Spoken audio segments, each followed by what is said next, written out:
तो hello guys.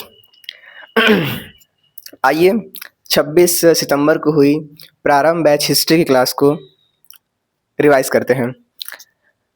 तो कल हम लोगों ने देखा था कि 1857 की जो क्रांति है उसका कारण क्या क्या था। आर्थिक कारण, प्रशासनिक कारण और कुछ अफवाहें भी फैली थीं कि सूअर और गाय की जो हड्डी का चूरा है वो मिलाया जाता है ना। और इसके अलावा गाय की जो चर्बी है उसका उपयोग किया जाता है। और भी बहुत सारी चीज़ें देखी थी। प्रशासनिक कारण भी देखे थे, आर्थिक कारण देखे थे, है ना।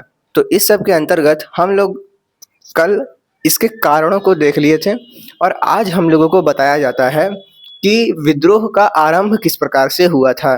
जैसा कि हम लोग को बताया गया था, शुरुआत में ही परिचय में ही बताया गया था कि विद्रोह का जो आरंभ है वो सिपाहियों द्वारा किया जाता है। तो आइए देखते हैं कि विद्रोह का आरंभ किस प्रकार से हुआ। तो शुरुआत होती है सबसे पहले मंगल पांडे की एक कहानी से। मंगल पांडे एक बार आई थिंक शायद कुछ मंदिर वगैरह के लिए जा रहे थे, क्योंकि ये पंडित आदमी है। तो किसी झाड़ू लगाने वाले की जो झाड़ू है इनके कपड़े से लग जाती है और ये उसको बहुत ही जलील करने लगते हैं कि तुम नीचे जाति के हो, ऐसे हो, वैसे हो। तो वो जो झाड़ू लगाने वाला होता है वो इनसे कह देता है कि तुम क्या ऊंची ऊंची जात नीची जात कर रहे हो, तुम तो खुद गाय की चर्बी से बने हुए कारतूस का उपयोग करते हो। किस किस मायने से तुम पंडित हुए, है ना। तो मंगल पांडे को बड़ा धक्का लगता है, क्योंकि वो मतलब ब्रिटिश सिपाहियों में सैन्य शक्ति में शामिल थे उस समय। तो उनको बड़ा धक्का लगा। फिर उन्होंने मतलब जो झाड़ू लगाने वाला होता है वो कहता है कि मैं वहाँ काम करता हूँ, मुझे पता है कि ऐसा होता है। मंगल पांडे को बहुत बुरा लगा। अब वो क्या करते हैं, रविवार के दिन आई थिंक जो ब्रिटिश अधिकारी लोग होते हैं वो कोई चर्च वगैरह शायद जाते हैं। तो वो घोड़े पर सवार होकर चर्च वगैरह जा रहे होते हैं। उस समय उनके पास किसी प्रकार का हथियार वगैरह कुछ खास नहीं होता है। तो उसी दौरान मंगल पांडे आते हैं, कारतूस लेते हैं वही गाय की चर्बी वाला, क्योंकि उनको ऐसा लगता है कि उनका धर्म भंग हो चुका है। तो अब वैसे भी जीकर क्या फायदा। मंगल पांडे आते हैं, अपनी कारतूस वगैरह को जो भी वो दांत से तोड़ते हैं और फिर गन में भरते हैं और राइफल वगैरह जो भी सिस्टम होता है वो करते हैं और पहली गोली चलाते हैं। अब पहली गोली किसमें चलाए मुझे नहीं पता। दो लोग को वो मारते हैं, जिसमें से एक का नाम रहता है लेफ्टिनेंट बॉग और दूसरे का नाम रहता है लेफ्टिनेंट ह्यूसन। इन दो लोग को गोली मारते हैं। तीसरी गोली वो चलाने वाला ही होते हैं कि एक शायद कोई पलटू नाम का रहता है कोई आदमी, वो आके उनको पकड़ लेता है। ब्रिटिश सरकार के जो आर्मी है वो पीछे से आ ही रही होती है कि उनका तीसरा जो गोली है वो उन्होंने राइफल में डाल लिया था, जो भी सिस्टम होता है वो कर लिया था। और तीसरी वाली जो गोली है वो खुद को ही वो मार लेते हैं। और खुद की गोली से उनकी मौत नहीं होती, बट उनके जांग पे वो लग जाता है। और ये घटना होती है 29 मार्च को। ये घटना 29 मार्च को होती है। इसके बाद ये दोनों भी बच जाते हैं और मंगल पांडे भी का भी जो है इलाज वगैरह होता है वो भी बच जाते हैं। इसके बाद 8 अप्रैल को मंगल पांडे को बैरकपुर छावनी में ही फांसी की सजा सुनाई जाती है और इस प्रकार से ये प्रथम स्वतंत्र संग्राम के पहले शहीद बन जाते हैं। इसका कारण भी लिखा हुआ है कि भैया गाय के चर्बी से कारतूस बनाते हैं, इसी कारण इन्होंने जो है ये सब पूरा कांड रचा था। तीसरी गोली इन्होंने स्वयं को मारी थी। इसके बाद और भी जो सैनिक होते हैं वहाँ पर, जब उनको ये सब बातें पता चलती हैं तो वो क्या करते हैं, वो भी कारतूस के उपयोग से इनकार कर देते हैं। और इसका जो परिणाम है वो इस प्रकार होता है कि 9 मई मेरठ छावनी में 85 सैनिकों को 10 साल की सजा सुनाई जाती है। पहले कहानी चलती है 8 अप्रैल को, फिर सीधे आती है 9 मई को और फिर उसके ठीक बाद 10 मई को सामान्य सिपाहियों द्वारा 85 सैनिकों को जेल से रिहा करा दिया जाता है, जेल को तोड़कर। 85 सैनिक रहते हैं पहले तो, उनको जेल में बंद किया जाता है क्योंकि वो कारतूस का उपयोग करने से इनकार कर रहे थे। फिर 10 मई को उनके ही भाई लोग आते हैं सामान्य सैनिक और आकर उन 85 सैनिकों को जेल तोड़कर रिहा करा देते हैं और शुरू हो जाता है विद्रोह, है ना। और यूरोपीय सैनिकों को मारकर विद्रोह का आरंभ कर जाता है। यूरोपीय सैनिकों को मारा जाता है, वह बहुत सारे यूरोपीय लोगों को मारा जाता है, सैनिकों को ही नहीं और भी अन्य जगह पर अधिकारियों को भी मारा जाता है और विद्रोह का आरंभ कर दिया जाता है। अब भारतीय सैनिक भागकर दिल्ली आते हैं और मुगल बादशाह बहादुर शाह जफर से मुलाकात करते हैं और बहादुर शाह जफर इस युद्ध के लिए तैयार हो जाते हैं और बन जाते हैं इस युद्ध के नेतृत्वकर्ता। विद्रोह जो है वो पूरे दिल्ली भर में फैल जाता है।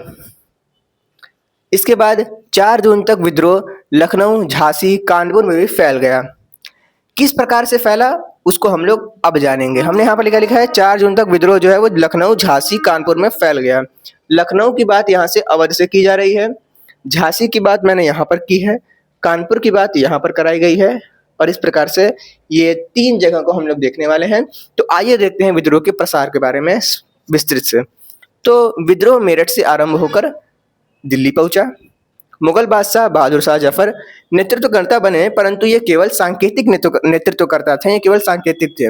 असली जो थे वो सेनापति जनरल बख्त खान, वास्तविक नेतृत्वकर्ता जो थे वो सेना नायक जनरल बख्त खान के पास था, असली नेतृत्वकर्ता।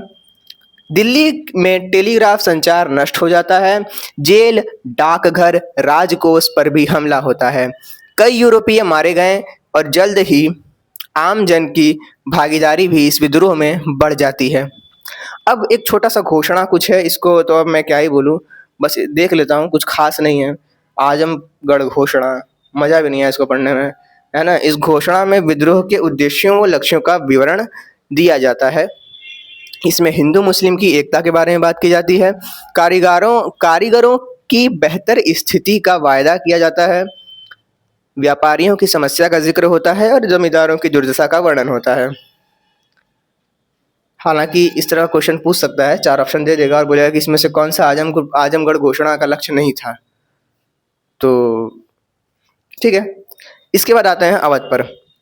अभी तक कहानी जो है फैल चुकी है, विद्रोह फैल चुका है। 10 मई के दौरान की जो घटना होती है उसके दौरान विद्रोह फैल चुका है। जो जफर भाई हैं अपने, वो नेतृत्वकर्ता बने हैं और बख्त खान जो हैं वो सेना नायक हैं, वो वास्तविक नेतृत्वकर्ता हैं। इसके बाद अब आते हैं अवध पर। अवध की कहानी को शुरुआत से जानेंगे। यह सहायक संधि हस्ताक्षरकर्ता देश क्षेत्र था। इस जो अवध है ये सहायक संधि पर हस्ताक्षर कर लिया था। अंग्रेज कहते थे कि ये जो अवध है ये एक चेरी है जो एक दिन हमारे मुंह में आकर गिरेगी। डलहौजी अवध पर कब्जा करना चाहता था। लगभग पूरा उत्तर भारत अंग्रेजों के कब्जे में था, पर अवध पर कब्जा अंग्रेजों के उत्तर भारत में प्रभाव को सुदृढ़ कर देता। इसी के साथ नवाब वाजिद अली शाह यहाँ के नवाब थे और अवध जो है वहाँ पर कब्जा करना आसान नहीं था, क्योंकि यह व्यपगत के सिद्धांत के अंतर्गत नहीं आता था। हमारे जो वाजिद अली शाह जी हैं, इनका एक पुत्र था विरजिस कादिर होने के कारण, क्योंकि इनका पुत्र था, और व्यपगत के सिद्धांत के अंदर ये कहा जाता है कि अगर आपका कोई वास्तविक पुत्र नहीं है तो फिर आपको कुछ भी कर हम लोग हटा ही देंगे सत्ता से, चाहे आप कुछ भी कर लो। इसी प्रकार से यहाँ पर बात कही गई है कि अवध व्यपगत के सिद्धांत के अंतर्गत नहीं आता था, क्योंकि यह मुस्लिम राज्य था और नवाब का पुत्र था विरजिस कादिर। फिर भी 1856 में कुप्रशासन कहकर अंग्रेजों ने अवध पर कब्जा कर लिया। 21,000 ताल्लुकादारों यानी कि जमींदारों को उनकी जागीर से यानी कि ताल्लुका से बेदखल कर दिया जाता है और अंग्रेजों ने इनकी जमीन भी हड़प ली। नवाब को कलकत्ता भेजा दिया गया और इस बात से आम जनता में नाराजगी थी। फिर नवाब की पत्नी बेगम हजरत महल जो होती हैं, वो अपने पुत्र विरजिस कादिर को वहाँ का नवाब घोषित करती हैं और कहती हैं कि चलो हम भी आते हैं 1857 की इस क्रांति में। तो फिर नवाब की पत्नी बेगम हजरत महल ने पुत्र विरजिस कादिर को नवाब घोषित करके 1857 की क्रांति में भाग लिया। इस प्रकार से हमारा जो अवध भाई हैं, अवध लखनऊ जी हैं, वो हमारे विद्रोह में भाग लेते हैं। अब आते हैं हमारे नेक्स्ट कानपुर पे। कानपुर के पेशवा जो होते हैं, अंतिम पेशवा मराठा साम्राज्य के जो होते हैं, वो होते हैं बाजीराव द्वितीय। और उनकी मृत्यु के बाद प्रत्यक्ष मराठा शासन जो है वो समाप्त हो जाता है। और इसी के साथ इनका दत्तक पुत्र होता है, गोद लिया हुआ पुत्र होता है नाना साहेब। नाना साहेब ने पिता की पेंशन जारी रखने की मांग की। नाना साहेब जो होते हैं वो पिता को जो पेंशन मिल रही होती है उसको जारी रखने की मांग करते हैं, क्योंकि वो उनका अधिकार था। अंग्रेज मना कर देते हैं। नाना साहेब कानपुर में विद्रोह कर देते हैं। अंग्रेजों ने अस्वीकार किया और इसके बाद एक और टर्म भी आता है कि बहादुर शाह को बादशाह बनाया गया और वो नाना साहेब जो है स्वयं गवर्नर बनते हैं।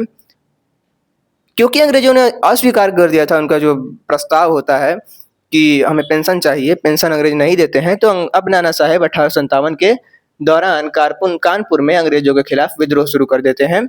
इस विद्रोह में इनका साथ देते हैं तात्या टोपे, परंतु अंत में मामला जो है बिगड़ जाता है। नाना साहेब नेपाल भाग जाते हैं और तात्या टोपे जो है झांसी के रानी के साथ मिलकर क्रांति को आगे बढ़ाने का कार्य करते हैं।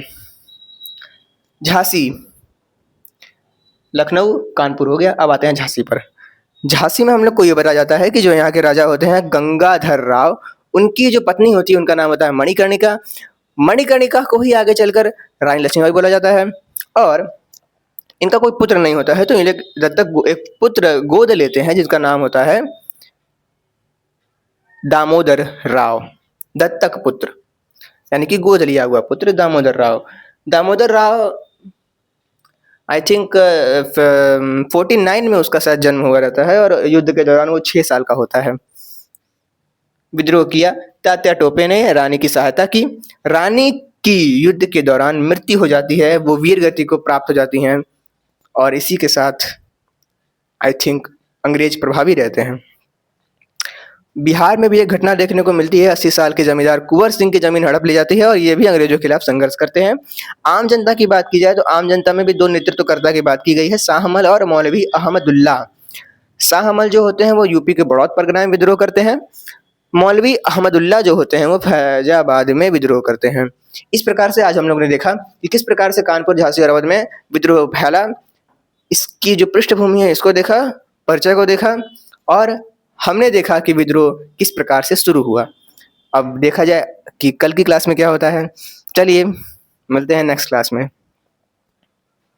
और एक और बात है कि भैया ये जो वीडियोस है ये रिवीजन के लिए बनाई जा रही हैं, है ना।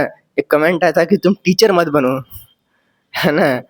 तो वो पहला कमेंट था मेरे पूरे यूट्यूब वीडियोस का कि तुम अपना पढ़ो ना यार, टीचर क्यों बन रहे हो। तो भैया मैं टीचर नहीं बन रहा हूँ, मैं ये तो रिवाइज कर रहा हूँ यार।